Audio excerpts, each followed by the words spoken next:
Okay, ladies and gentlemen, as you can see beside us, a beautiful red BD-5J. I'll introduce the rest of us.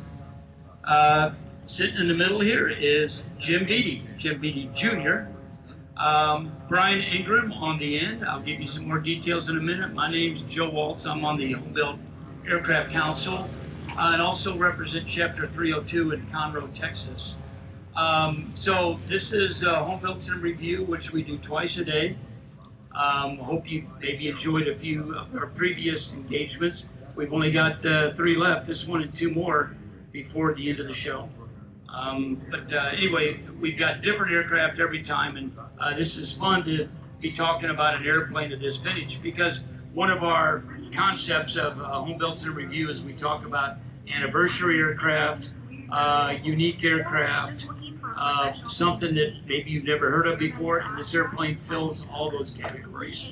So, again, Jim Bede, his dad is the original designer of this aircraft and the namesake of the company that still exists today, even though the design is over 50 years old.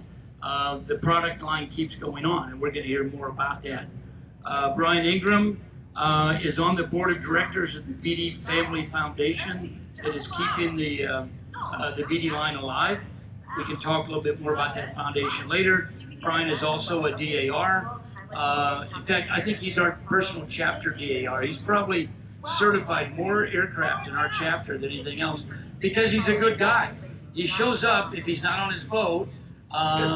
He doesn't overcharge people and tells good stories. So we expect some good stories today, Brian. But let's start off with Jim. Can you tell us, take us back 50 plus years when you were a kid and your dad was getting this stuff going.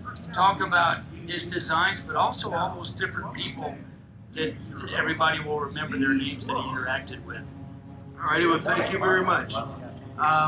Originally, the first airplane was what is known as the Yankee now. We had a facility at Cuyahoga County Airport on the east side of Cleveland. And that was called the BD-1, which turned into the Grumman. Then there was a BD-2, which was actually it's somewhere here in Wisconsin. It was a 4-place twin-engine airplane with the engines on top of each other. And the concept there was you could take off with both of the engines and then just use one of them at cruise. And then there was the BD-2 Love, they called it, which is the one that he set the world distance record in, which was a Schweitzer sailplane with a 200 oars, I believe it was in there. And he got the closed circuit record, which was, I want to say, 76 hours nonstop. It was different back then because we don't have the, every time he had to turn around, it was an electrical issue. And now with the avionics we have now, that one still had tubes in it. Then from there, we went to the BD-4, which is a 4-place high-wing aircraft, which we still support to this day. And then we started the BD-5. That was in '71. And then after that was the BD-5 Jet. Then there was a single-place version of the BD-4 high-wing, which was called the BD-6. There was a aerobatic plane. There was only 2 made. That was the BD-8. And then we started getting into 2- and 4-place models like the BD-5, the 12, the 14. We now have the 17 out, which is a single place like the Yankee, honeycomb design. And then we're bringing out one more on the honeycomb side next year at Sun and Fun, but we're not ready to release that yet. But people ask me all the time, I'm not an engineer like my dad was. I love the business side. I own a construction company, we do gas and oil, and own a development company, so I've been very lucky. But the people that were involved in that during the time was like a who's who. Bert Rutan worked for us, another guy named Dan Cooney, Corky Fornoff, Bobby Bishop,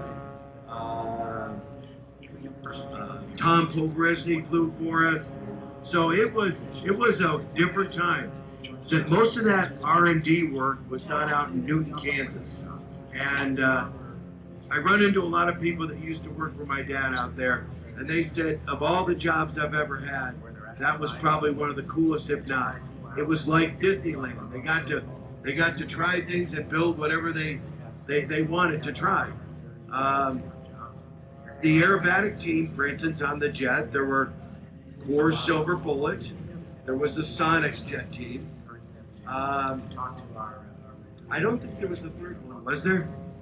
There was the BD team, Okay, so there was one other. It is true with regard to the James Bond movie. Corky did have a low pressure oil light, so he did shut it off, and he really got really good at landing on the freeway and ramps. And he did go up the ramp, caught the light, and went into the gas station. And the guy at the gas station was ecstatic because all these people were coming. The problem was so many people came he couldn't sell gas. So that started the James Bond. Actually, my wife was at our house in Cleveland, Ohio, when the Sony, who did it, called. And she thought it was a prank call, so she hung up. So he called back again. He says, "You will not hang up on me." And that's how it started with the James Bond movie. And from then on, Corky, for instance, found a whole new line of business. He was a great stunt pilot. I think he did close to 19 movies. Wow, that's super. Let's go back a little bit and talk about some of those unique things that your dad came up with, the ideas that showed up later. So you mentioned the BD-1 actually became the Grumman American Yankee. So you go down, and your booth is, by the way, just a block away over here. They got a BD-4 sitting there. Don't you have one of the wings off, or is it folded back? No, but we do have one of the fuselages. Okay. So people forget it's a bolt together. Right, so what you'll see is the spar design on that is exactly what you see on the Grumman American. Exactly. It's a tubular design, which is very ingenious because not only do you get the strength of the tube, you don't have to build boxes, you can build a tube. Then you can fill that thing up with gas, and I believe it's used as a fuel tank on the Not on the 4, was on the Yankees. but on the Grummans, yeah, the Yankees. Yep. So that heritage carried through with the Yankees. The idea of 2 engines taking off with one and cruising with another one. Sounds like Bert Rutan may have stolen that for the Voyager. They set a little bit of a record on that one, the first aircraft to fly nonstop unrefueled around the world, which was, what year was that? I can't remember that. In the 90s? Yeah, in the 90s, boy, Yeah. everybody followed that thing greatly. So, Well, that was good. but your dad actually said, you said distance records. Yeah, it was a closed circuit record. Actually, it started out as he had tried to do the world distance record twice. The first time he got as far as Europe, and then he lost his electronics. So he had to turn back around. The second time it was again an electrical issue. The third time he went up to do a test flight, and everything was running so well, so they just stayed up there. And he did a closed circuit from Cleveland, Ohio to Kansas City. And actually that one ended again because of electrical issue. Oh, darn. And he was really lucky because people were following him, and it was at night, and it was over by Indiana, and a guy that was flying for the airlines was following him and heard over the radio that he was having issues, actually found him Wow. and helped him follow him until the chase plane got up there to bring him he landed in Toledo, Ohio. Today's going to be fun. I can tell these guys have a lot of fun stories. But let's pass the mic to Brian for a second. So that's kind of a quick overview of all of the various models that are in the BD family, if you want to call it that. But Brian, take us back and let's talk specifically about the BD-5J. Maybe you can cover the BD-5, including the prop version, but then focus on the J when you get to it. Sure. And then a little of the history of this airplane. Of this particular one. Yeah, so everybody knows the story of the BD-5, or at least most people in the experimental aviation world know the story of the BD-5. It obviously is a distinctive design, completely different than what you could buy from any other kit manufacturer back in the early 70s. It started off here, as a matter of fact, first flew here in 1972 or 71. It looked different than it does right now. The original airplane had a tubular frame with fiberglass covering on it, V-tail with about a 40 horsepower takeoff or marine engine, out of, an outboard motor engine. And that one didn't work really well. So they went back to the drawing board and came up with this design, which is more reproducible. And that was one of the problems with the fiberglass, is that they could stamp out all these compound curves in hundreds at a time. Different designs for engines went into it. Several different tailplane designs. It started off with a fixed swept stabilizer and elevator system, and then that was mounted too high, so they mounted it lower. Then it changed to this all-flying stabilator, as you see here, with a few modifications. That's the way it ended up. That airplane flew very successfully in the 72, 73 time frame at air shows. In the kit sales started happening. Again, everybody I think knows the story of the engine manufacturer's demise, which dragged the entire project down, and the kit production was halted, with thousands of kits already having been delivered, but with no engine. So there were a lot of people, innovative folks, who came up with their own designs. This thing has had, I can't tell you how many different engine types in it, whether it was a Yamaha motorcycle engine or Mazda rotaries or Honda turbos, and several of them were successful and are still flying today. The beauty, or the upside to the BD-5 and their engine problems was that the next generation of it was the Jet, which first flew in 1973. No, I'm sorry, yes, 73, and started off with, look, we got to have an engine for this airplane. It's perfect for a jet engine because the jet engine lives in its own little world there. You don't need to cool it. Got plenty of power. There were several different options to choose from back then, but Bede went with this French-built micro-turbo engine that range in thrust ratings from 220, which is what this one is, up to 300 pounds of thrust. It doesn't sound like a lot, but the airplane only weighs 460 pounds empty.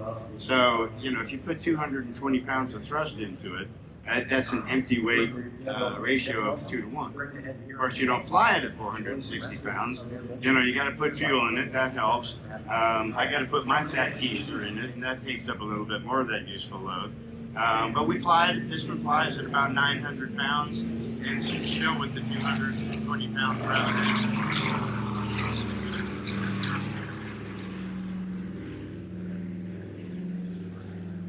And it sounds just like that. So, so anyway, so then, as Jim said, that there are several different teams that put together aerobatic air show routines. There were individuals that did it. As you said, Bob Bishop and Corky Fornoff had the Coors Silver Bullets. The Bede had a team with Bob Bishop, Corky, and Debbie Gary, who was the only one to have ever flown it in air show, flown the jet in air shows. There was a guy named Ed Johnson, and two guys named Ed Johnson and John Duncan out of Miami, Florida. They had their own team. So several people out there. Leo Lautenschlager flew it. It was a very successful air show, and a lot of it has to do with just the uniqueness of the airplane, if that's a word. I mean, you just don't see these things very much. So anyway, that's kind of the history of BD-5 itself. Yeah. So, I'll take you back to 1973 when you said it came out. So the literature started hitting the presses. People started seeing it, and like you said, this is unique. So young Lieutenant Waltz is in pilot training, and flying T-38s, and I see this and I said, oh my God, this is my own personal T-38. I've got to have one. So we drive to McConnell Air Force Base and Finding Q and go out to Newton. And one of the unique things that they did at the time, well, first of all, I'm 6'2". I said, can I fit in this thing? And I sat in it and it fit like a glove, and I went, oh my God, this is gonna be cool. I didn't have any money though, you know, I'm getting paid $600 a month. Luckily I only had a car payment, that's all I had back then. But I didn't get into it, but man, did that just get my dreams going of what's possible with home-built aircraft. And one of the cool things that they had devised was, in order to train on this thing, you know, nobody had ever flown one, and you can see there's not room for 2 people in there. So how do we train a pilot that's probably never flown a jet before in a single-engine airplane? And Jim, can you tell us about the truck with the thing on the back? That was so cool. We called it the truck-a-plane, and it was a old Dodge pickup.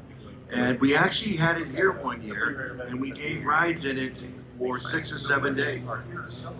The one thing I remember is I controlled the speed, and most people listened.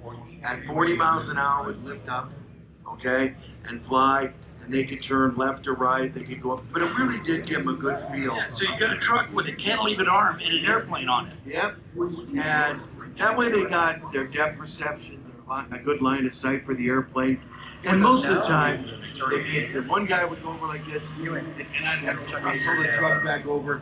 The one thing that was funny about that pickup truck is I think we went through about 80 sets of front tires. They're all worn on the side. The middle was still good. But no, I wish I had that thing now. But think of that. I mean, your dad's thinking, we need a simulator. How do you... Exactly. Wow. I mean, okay, there's a truck, make it into a simulator. And we had 5 large springs that kind of took the weight of the arm that the airplane was fastened to. So it did not take much to get it up. It was pretty well balanced. That was so cool. Brian, can you take us, so that's kind of the airplane in general. Can you tell us some specifics about this one? I sure can, but let me follow up to what he was saying about the truck-a-plane. Sadly, the airplane developed a reputation of being a widowmaker, you know, because people would get out there and they might have an engine problem and they would forget to fly the airplane. It's very much an easy airplane to fly, but you have to fly it nonetheless. So one weekend in Newton, I think it was in Newton. Anyway, they invited 20 or 30 pilots, ranging from a 20,000-hour Delta captain to a young girl, you know, 18 years old, about 70 hours, who had just gotten her private pilot's license.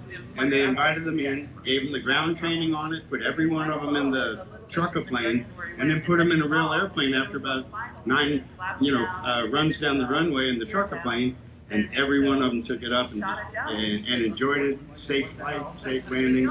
So it's a very easy airplane to fly. And you know, people they forget that part of it, and they just remember the downside. So, so you want to talk about this specific one now? So this airplane was originally built in 1986 by a guy named Al Thompson, who was a former Bede employee. He bought the kit, took whatever time it was for him to build that, and he put it together in Kenosha, Wisconsin, and I have no idea about geography where Kenosha is in relation to here, but he got it all, did all his taxi testing, and then he hired the guy that I mentioned earlier, John Duncan from Miami, to come up and do his initial flying on it. And there's actually some YouTube video of this airplane in its original colors, original N number, and flying. And then Ed Johnson took his plane up at the same time, and then there was a lot of formation flying with this one after about 2 hours in the air. So he flew it off and on, but then he sold it to a gentleman down in Opelika, Florida, who just had to have a BD-5 jet, and the guy was a very good pilot. He put a lot lot of heart and soul into the airplane. There's a video online that you can look up on YouTube if you search for Don Wall BD-5J, where he had a production company come mount cameras all over the airplane, and this was before these little things and GoPros and all that, and it shows him out there just beating up South Florida beaches and that kind of thing. So. Unfortunately, he was less than conscientious about his fuel management and ended up at one point starving the little engine and put it down near, it's kind of southwest of Miami, near the Florida Everglades, off airport landing, and did a substantial amount of damage to it. He was okay, other than his pride, and so he towed the carcass back over to his place at Opelika, Florida, and tried to figure out what he was going to do with it. I believe he actually sold it to a guy who then reneged on the deal, and then Don Wall, whose name is referenced here, found it. Don is a guy that we've known for years. He has been a pilot for years, Bonanza, Navajo, I think, and just a good guy. He bought the remains of the airplane and spent the next 7 years bringing it to the condition you see it here today. It took a lot of work. The fuselage needed some repair. This is a new set of wings with some different modifications on it. The engine's the same 220-pound thrust engine that was in it. And he finished that project up in 2004. And then Don, at the time, was 67 years old and had never flown one before. So he hired a guy named Harry Barr, who was big in the warbird world and was a P-51 driver and that sort of thing. So Harry, it was also a friend of his. So he asked Harry to fly it. And there's video online that you can see where Harry did its first flight. And unfortunately, its last flight, not because there was anything wrong with the airplane, but then Harry went off and did other things. So this airplane had about 7/10 of an hour on it after a 7-year rebuild. Don has been a friend of the family for years, and so this airplane has almost always, for every year since then, been in the Bede booth. When Don, some of you may have seen it before, very stately gentleman, white shirt with the Bede logo, the white buckskin shoes, white belt. He was just, and the airplane. Some of you may remember that it was down here at our old booth. It was right there on Papa 1 at the end of this road. And Don would have it parked out there, and he had a mannequin in it, which my hangar mate is here now, which now lives in the hangar. When we picked up the airplane, we got that as well. But yeah, so and he was so proud of the airplane that he trailered it here from Omaha every year, but never flew it again. So about 3 years ago, and we can talk about something else here in a minute if you'd like about the foundation. But yeah, when Jim Bede Sr. passed away in 2015. A decision was made to start a nonprofit organization, a foundation. It's called the Bede Family Foundation, and it's a listed 501c3. I'm going to sit out here and drum up some business for it. And the purpose of the foundation is to basically support the next generation of whatever that might be in aviation, the next generation of pilots, maintainers, instructors, technical counselors, that sort of thing. And we, and again, I'll talk about it a little bit more, but Girl Scouts, Boy Scouts, aviation programs that they might have, Young Eagles programs, that sort of thing. Anyway, so Don knew about the foundation. So 3 years ago, he talked to Jim and said, hey, I'd like to donate the airplane to you guys. And they struck the deal on that. But the proviso was that we get it flying again. It had not flown in 20 years, so there was a lot that went into that. It's an amateur build, so it has a geographic limitation for phase 1 flight testing, which it never did. It never completed. And then the engine, well, he ran it every once in a while, but the engine hadn't flown in 20 years. So Jim turned to me, and I don't know if this was a good thing or a bad thing, but he said, "Take it." And I said, "All right." So we brought in some BD-5J experts, a buddy of ours that has a jet, who has his mechanic working for him. We invited him down to Fort Pierce when the airplane was located there, and we started the whole process. Getting the airplane ready to go was the easy part. Dealing with the FAA, no, they're not around here, are they? Anyway, They're here to help.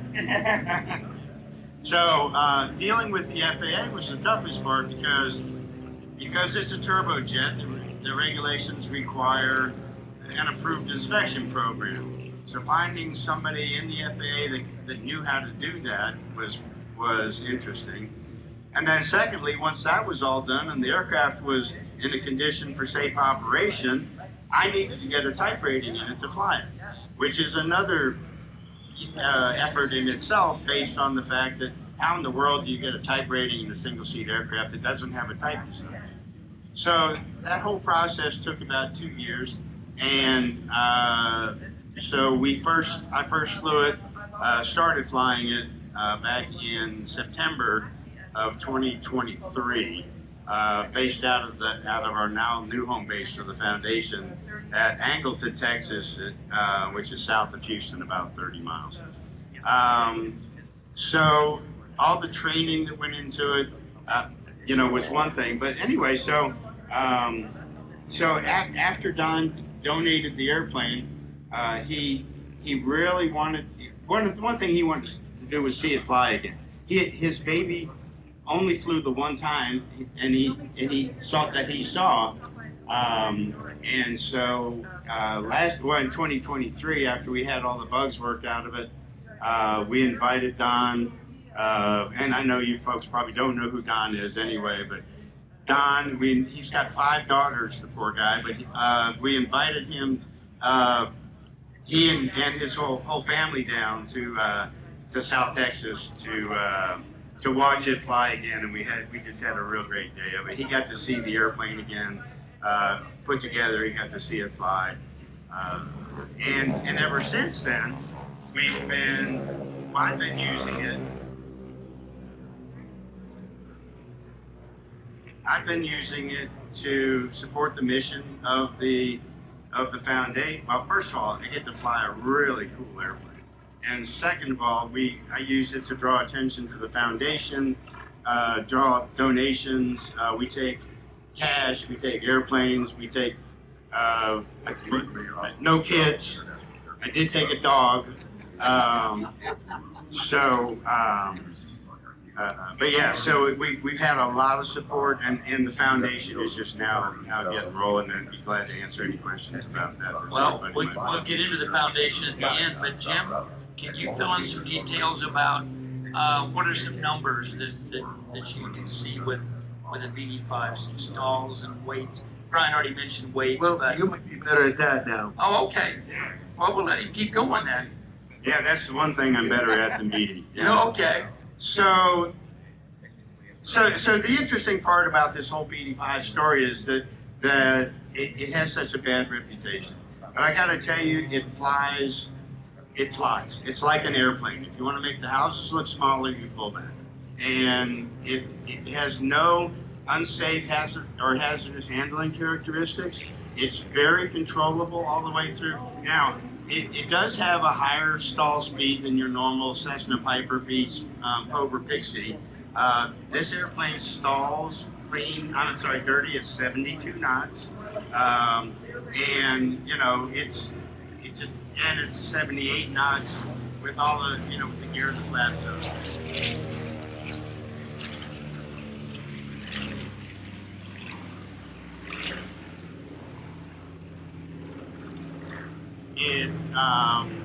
This particular one, as I mentioned, because of the fact that it's the lowest powered one in captivity, It takes a lot of runway to get off the ground, especially on high humidity hot days, high density altitude days.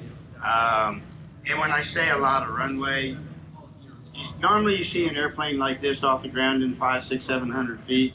On a really bad day of 95 degrees with 90% humidity, it's 2,500 feet to get it off the ground. So it's a push the power up and wind your watch, grab lunch, wait for it to accelerate up to. I rotate at and I'll switch back to miles an hour only because of the fact that so it has the dual range airspeed indicator. The outside range is in miles an hour, and these old eyes see those big numbers better than I can see the little numbers in the middle. So I rotate it at 80 miles an hour, and it flies just like a 737 does. You rotate, you let it accelerate there, and it just flies off the ground. As soon as you bring this gear up, which has got more drag than a Steinway piano coming through the air, it starts accelerating. I climb it out at 120 miles an hour. At that, it's climbing at 1,000 feet a minute, give or take. And then you get up and you fly it. It flies great. It's very stable. I've got video of me in it when I was doing the test flying, and I was using test flight cards where I had to let go of the controls to flip to the next card. And the airplane, it didn't care. If it would start to drop a wing and pick it up with a little bit of rudder. Max speed on the thing at max power, again, not much thrust, is about 210 miles an hour or so. But you can only do that for about 40 minutes if you want to go anywhere, because the airplane holds 34 gallons of fuel and it burns 32 gallons an hour at max power. So it's not a cross-country airplane. But I can pull it back to about 80% or so, and that is doing about 180 miles an hour, 175 miles an hour, and it's only burning 16 gallons an hour. So, you could actually go someplace if you really wanted to, not all the way up here from Houston, but I guess the longest cross country I've ever taken is about 125 miles. No problems whatsoever. Yeah. So, so what Jim just said was that I have flown others. So, the guy named Bob Bishop, whose name we mentioned earlier, he developed these into a company called Smart One, which stands for Simulated Military Acquisition Recognition Training or something like that. And what he did was he built 4 of these things specifically for that, and had contracts with the U.S. military, and they would take the airplanes wherever they were needed, and they would go out and fly specific profiles that simulated what a cruise missile would look like, because it flies at the same speed, it's about the same radar target, and they would see if the ground and airborne radar systems could track them and shoot them down, hopefully electronically. But yeah, so and one of their airplanes has a 300-pound thrust engine in it. It's the exact same airplane as this with some other slight modifications, but with that big motor in it, and that thing runs like a scalded cat. Now it needs more fuel because it burns more fuel at the same time, but it's off the ground in 1,800 feet, something like that. Runs along at about 80%, indicating about 195 knots, and 4,500 feet. So yeah, they run. So there are different motors that people can put in these. There's also a guy right now who his name is Skeeter Carnes, and he runs a company called BD Micro Technologies out in Oregon. And Skeeter and his son Richard were BD-5 dealers back in the day, and they had, when BD went out of business, they had acquired you know, I don't know how many, several kits, 20 kits. And so they resurrected it using new avionics. It's the same basic airplane, the new avionics, a different engine. Now the people are flying it with the Czech-built PBS TJ100 that you see on the subsonics over here in this next booth over, which is a very reliable engine, and they've had good success with it. So if you want one today, they'll sell you one. I'm not going to tell you how much they're going to charge you for it, but I don't have that much in my pocket right now. But they will also build a turboprop. They'll also build a recip engine version of it. As a matter of fact, the foundation, we have one of the turboprop versions that was donated to the foundation, and it's living down in Angleton as well. Okay, so you mentioned the speeds. Final approach, doing 90 knots. Oh, you said miles an hour. So miles an hour. So some may see the thrust attenuator that's on the back on the exhaust. The airplane or the engine idles at 62%, give or take. So you always have forward thrust. It's a slick little airplane. It does not want to slow down. So the numbers initially are a little bit high. So downwind, I'm at about 125 miles an hour. I beam the numbers, I drop a notch of flaps, and put the landing gear down, and I close that attenuator, which eliminates all forward thrust, and it starts decelerating like nobody's business, at which point I basically fly it like and then every landing is an engine out procedure. So I leave the attenuator closed. I try as much as I can, unless I get stuck in a traffic pattern behind a Cessna 152 that's 4 miles out, in which case I tell them I'm going in front of you. And so it's like 125, that slows to about 115 once you get the stuff out, point the nose down, let it decelerate, another notch of flaps. Now you're about 105, turn final, the last notch of flaps, it slows down to about 95. And from 95, as soon as you start picking the nose up a little bit and creating a little lift and drag, it just starts decelerating like crazy. Over the numbers, about 90. At the touchdown point, over the fence at 90, over the numbers at about 80 to 85, and you touch down at about 75 or so. So it's a very easy airplane to fly, but it's very much a numbers airplane. Yeah. So, if you're used to, and keeping in mind the turbine, if you have to go around, now you've got everything set up for landing. If you have to go around, you got to get the thrust back, open the attenuator, get the engine to spool up, and it spools up, but thrust isn't generated immediately. So you've really got to be looking down the runway. Yeah, if you're not familiar with the thrust attenuator, it's kind of works like the reverse mechanism on an airliner. Although in your case, you're not using it to provide reverse thrust. Right. You're just blanking off any idle thrust.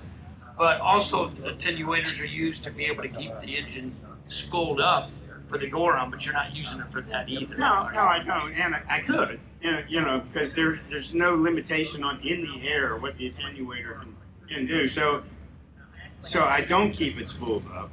I keep it pulled back, but just knowing that if I have to go around, and it's a matter of seconds. It's not like it's going to take another 30 seconds to.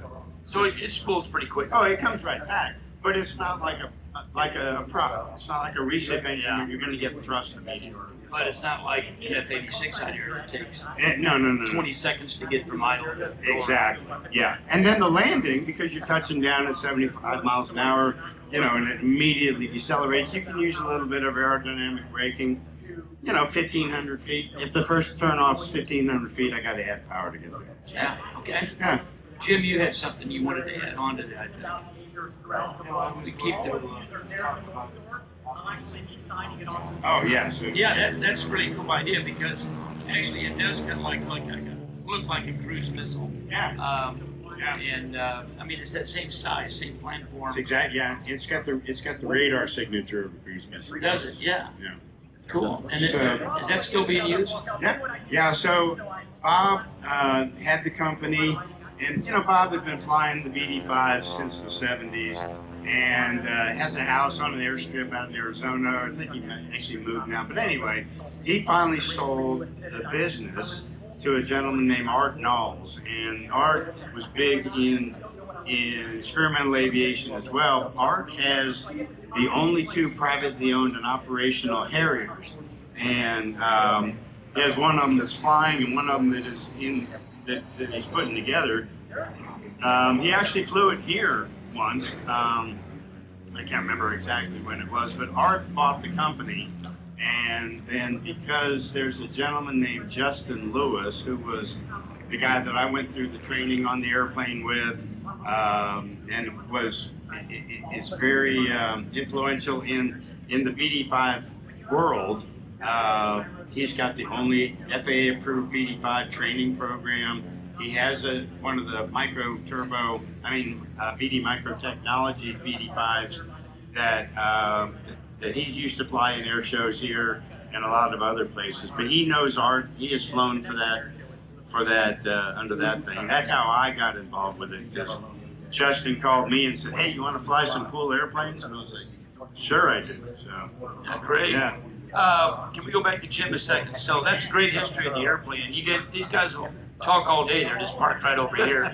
But so the BD-5, I can't get plans or parts for it today, like in the past. But you do offer plans and parts for other models. Can you tell us a little bit more about that, Jim? Well, actually, it's funny because on the foundation website, we offer the BD-5 plans for a donation.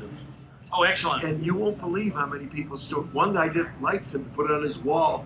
There you go. Cheaper than wallpaper.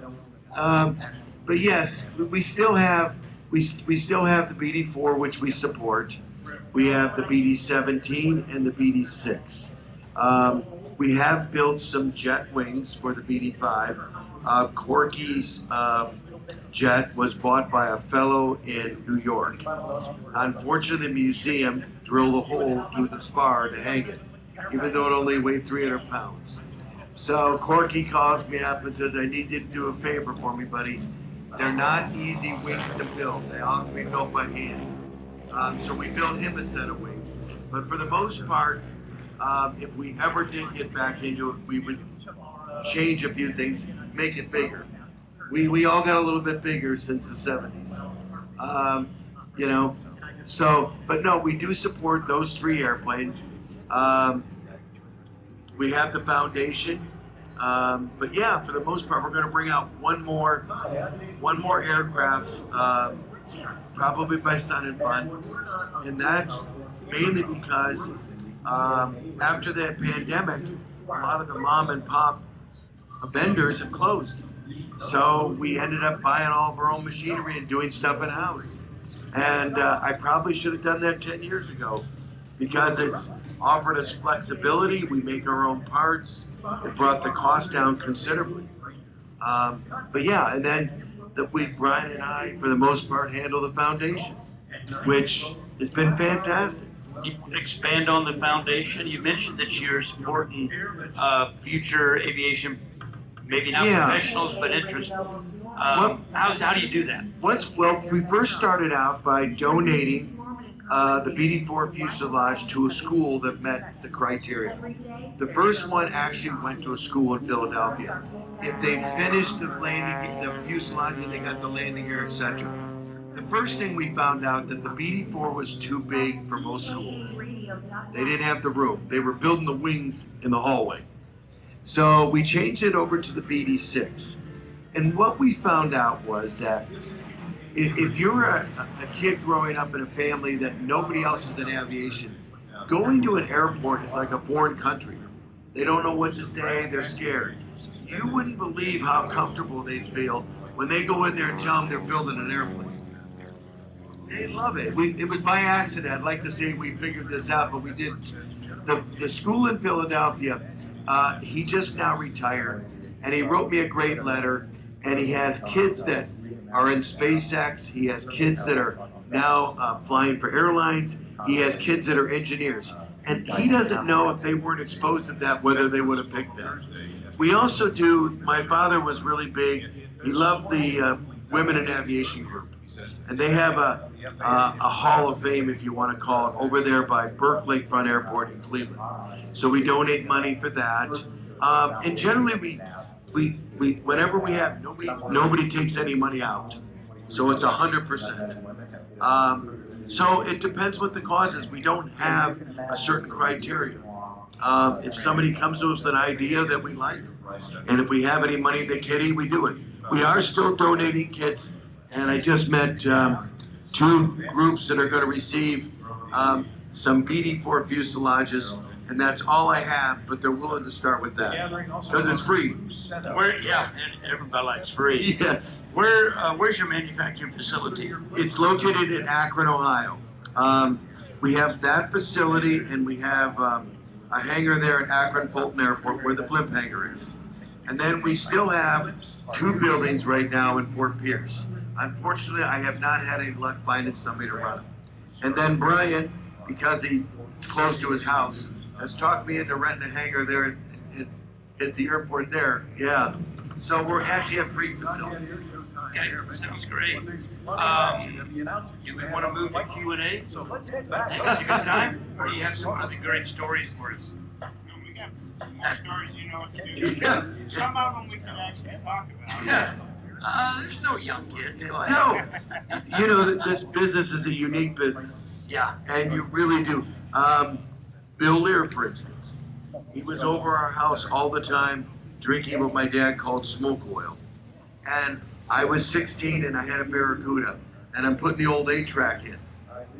And I cut the hole too big, and I come in and I'm upset, and he goes, "What's wrong?" I said, "I cut the dang hole too big."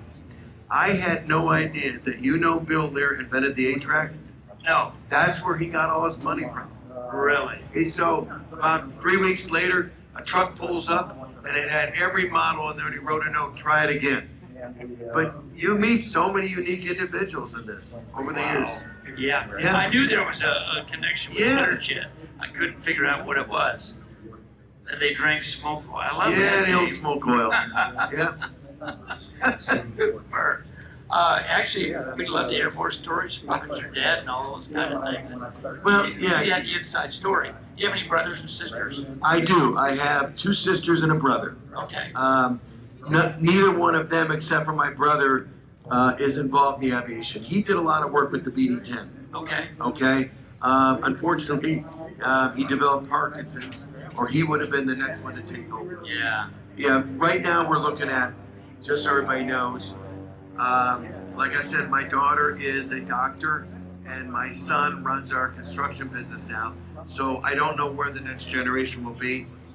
We're working out an agreement with a company called SureWings. He had a big data processing company, but he has real passion for the BD designs. And to me, that's the most important. That's great. So hopefully we'll get him up to speed and he can take it and run with it. You guys, unfortunately, are always facing that way. I've been watching. It's a steady stream of people getting selfies with the airplane. It's still drawing attention. And like I said, I can't imagine, even if someone didn't build one, the list of how many people that airplane inspired to get into Homebuilt is 10 times as long as the people that actually. Well, one of the hardest things is to explain to Brian that it's the airplane and not him. All of you out there that know him. I tell you what, I got one question. So an airplane that flies at speed typically does not need a swept wing, but we've got a swept wing on this thing. So It's not swept, it's tapered. Okay. So, yeah, it's a straight wing, but it's a tapered wing, so the cord at the root is longer than the cord at the tip. The beauty of that is that, so it has a constant airfoil, a 63012 airfoil, but when you reduce the cord and you maintain the same thickness, what happens is that the tip ribs are thicker, they're fatter than the root ribs.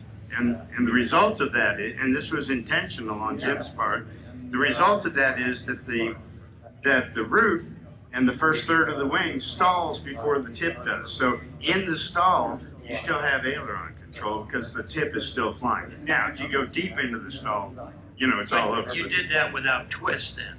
Correct. Because that's a common method of doing that. That's exactly Trying right. to get that same effect. So, and with that, you maintain the efficiency of the wing and you maintain the speed of the wing. Because when you start putting twist in, then you start ending up with additional parasite drift. Yeah. Oh, so many unique things. Yeah. The airplane. Yeah, exactly. So, oh yeah. So there was one issue. I know we're getting close here, and somebody's gonna have to shoot us down pretty soon. But Joe mentioned the tubular spar, and it was Jim's idea. I think there may have been some way back in the day that came up with an idea like that, but this was the first aviation application. So the tubular spar is common from the BD-1 all the way through the rest of the BD designs, and it's very, very stout. Because it's round, it takes the same load. It doesn't matter whether it's positive, negative, z-axis, or whatever. So back when Bob Bishop and Corky Farnoff were doing the flight testing on these airplanes, one test was the never exceed speed test. So they had to go to whatever you predicted or you advertised the BNE as being, and then exceed that by a certain percentage, 10%.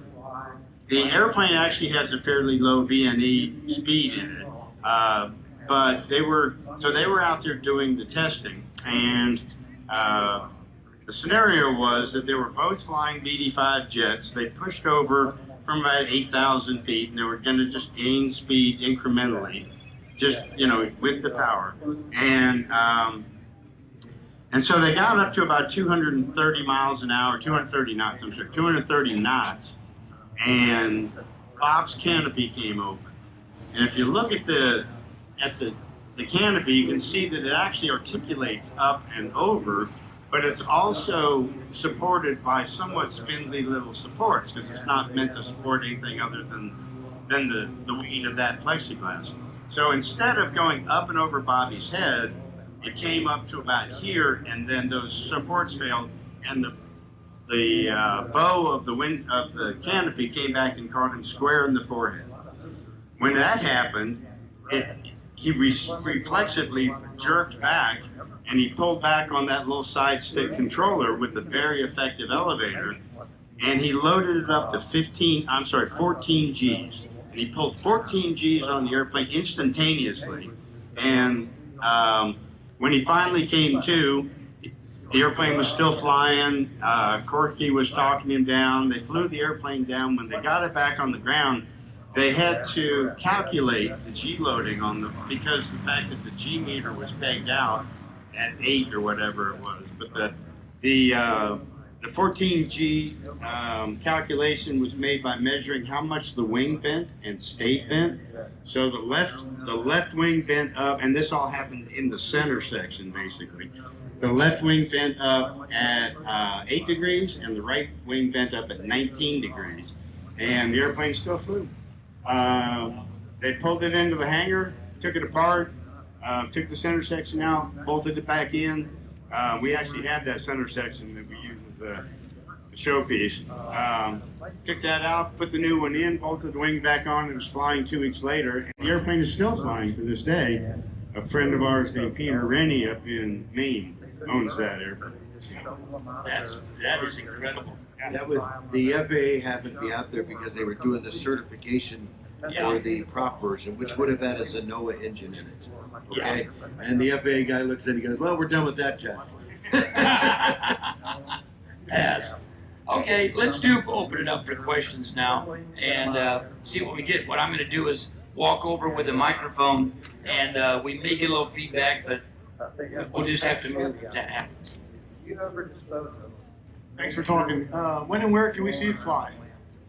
Well, sadly, you could have seen it fly on Tuesday during the Homebuilts showcase, but I had taken it out there and lined up with the rest of the Homebuilts, and I was the first one off and went roaring down the runway and had no airspeed indication. So I had to reject the takeoff and just bring it right back in here. On a regular basis, it would fly here at Oshkosh every year. We take it to Sun and Fun every year. but it lives down at the foundation's new home in Angleton, Texas, south of Houston.